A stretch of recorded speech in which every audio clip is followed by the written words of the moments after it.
this is really kind of an exploratory mission. You deciding to get back into making music.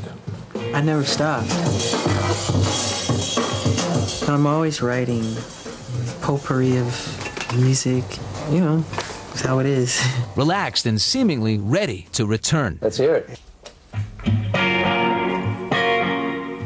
That is the Michael Jackson I met when I journeyed over 5,000 miles to this classic old Irish estate outside of Dublin. The stone estate was built to rock with a state-of-the-art recording studio, but it's because of the beauty of the emerald landscape that Michael chose to travel with his family and work there. The man who's known as a P.T. Barnum of the recording industry, everything done big and extravagant, is really sort of dialing it back to the roots. Michael was on the search for fresh sounds, and Black Eyed Peas frontman will.i.am was the man. Yeah,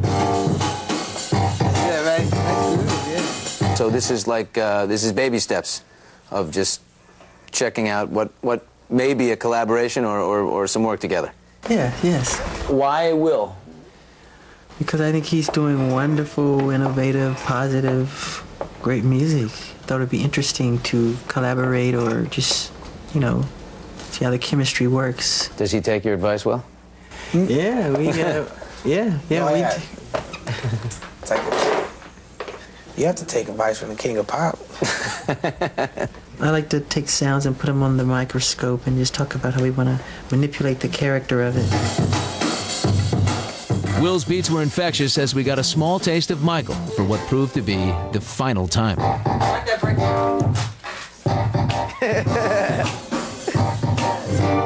Go see your fans, Michael. They're loving you.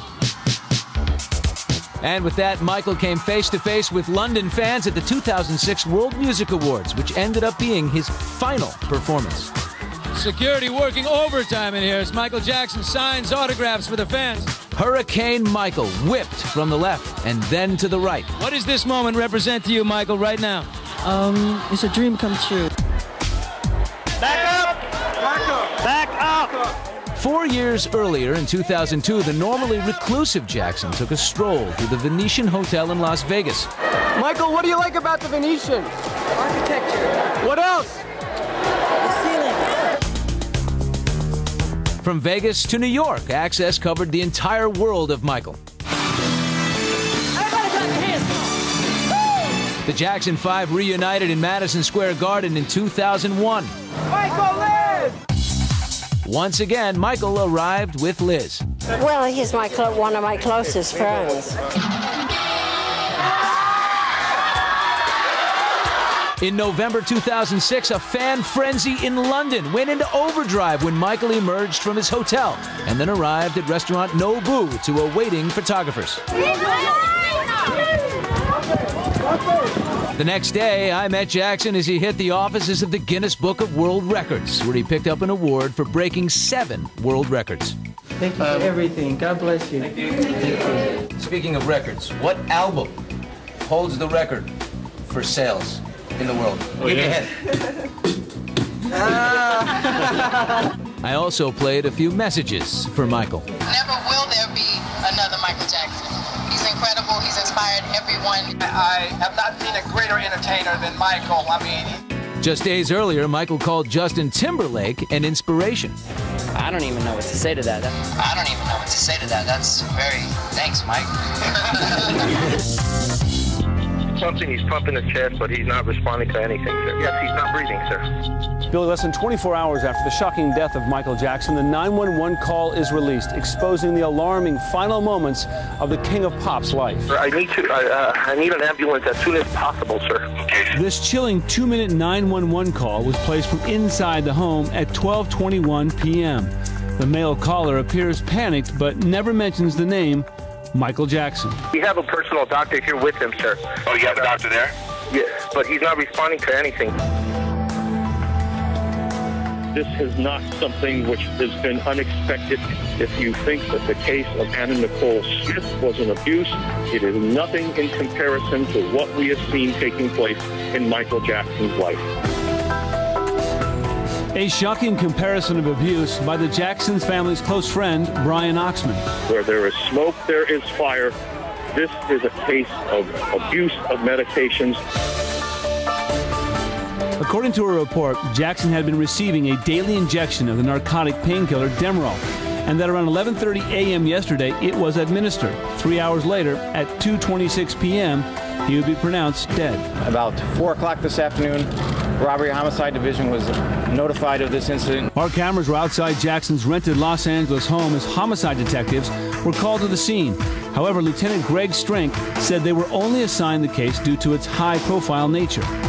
Don't read into anything as it relates to my team being here. In reports, Oxman claims that upon search of the home, bags of prescription drugs were seized. The personal physician who was with him at the time attempted to resuscitate my brother. Now, LAPD confirmed access. They want to re-question the personal physician who was with Michael when he went into cardiac arrest. Now, last night, the Dr. Silver BMW was towed away as evidence to assist in the autopsy. No, he's not conscious, sir. Okay. You can hear on the 911 call, the physician, believed to be Dr. Conrad Murray, was the only one who was with Jackson when he first fell ill. The doctor's been the only one here. Okay, so the doctor see what happened? Doctor, did you see what happened, sir?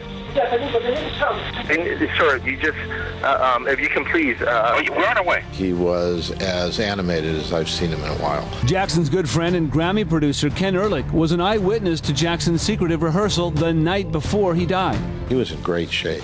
His attitude was incredible. He was happy. He was glib. He was, you know, you could see that he was ready to go. What was the last day that you saw him at rehearsals? I guess it was Tuesday. Jackson's hairdresser for the concerts, Clyde Haygood, denies reports that Jackson acted erratic. Tuesday he was there. We got to see like a full-on rehearsal of the whole show. It was so thoroughly exciting to watch. He gave it his all. He was there keeping up and with dancers that were 20 years old. And Jackson's former publicist, Ramon Bain, told Billy that during her 7 years of working with Michael, she only saw him sober. I never saw him abuse prescription drugs. I never saw him in a state that he was high. They're just about to lift off here. They just cleared, make sure everything was all right. For now, Michael's body remains at the coroner's office where the autopsy was performed today.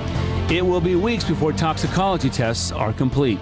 The medical examiner has ordered additional testing. There was no indication of foul play on the body of Mr. Jackson. Michael's good friend and recovering addict Liza Minnelli told The Early Show to brace yourselves once that information is released. All hell's going to break loose, so thank God we're celebrating him now.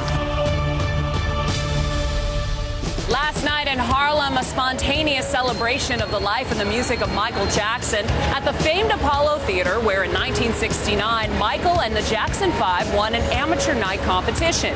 Now here in Times Square, it has been non-stop Michael music on the big video screen behind me. And although Michael was an American original, his effect on pop culture was felt worldwide.